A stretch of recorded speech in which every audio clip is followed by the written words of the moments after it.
ಕಾಣಿಸ್ತಾ ಇದ್ದಾವ. ಒಂದೇ ವಿಗ್ರಹದಲ್ಲಿ 3 ಅವತಾರ ಇದಾವೆ ನೋಡಿ ದೇವ್ರ ಮೇಲೆ ಕಾಣಿಸ್ತಾ. ಒಂದು ಮೇಲಿಂದ ಕೆಳಗೆ ನೋಡಿ, ಕೆಳಗಡೆ ಸಂಹಾರ ಮಾಡ್ತಾ ಇದ್ದಾರಲ್ಲ ಅವರು ಮಹಿರಾವಣ ಅಂತಾರೆ, ರಾವಣ ತಮ್ಮ ಅವರು. ಮಧ್ಯದಲ್ಲಿ ಕಾಣಿಸ್ತಾ ಇರೋದು ಭಾಗ ದುಷ್ಟ ಸಂಹಾರ ವೀರಾಂಜನೇಯ ಸ್ವಾಮಿ ಅಂತಾರೆ.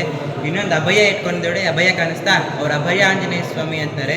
ಇನ್ನೊಂದು ಕೈಲಿ ಹೂವು ಐತೆ ನೋಡಿ, ಹೂವು ಕಾಣಿಸ್ತಾ, ಈ ಕಡೆ ಹೂವು ನೋಡಿ, ಕೈಯಲ್ಲಿ ಹೂವು ಐತೆ ನೋಡಿ, ಹೂವು ಕಾಣಿಸ್ತಾ, ಹೂವು ಆಂಜನೇಯ ಸ್ವಾಮಿ ಅಂತಾರೆ.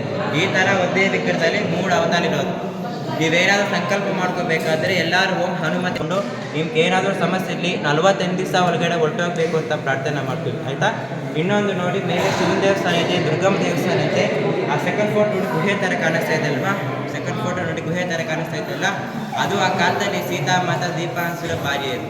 ಆವಾಗ ಇವಾಗ ನೀರಂಗೆ ಇತ್ತು, ಖಾಲಿ ಆಗಿಲ್ಲ, ತುಂಬ ಪವರ್ ನೀರು, ಆಯಿತಾ.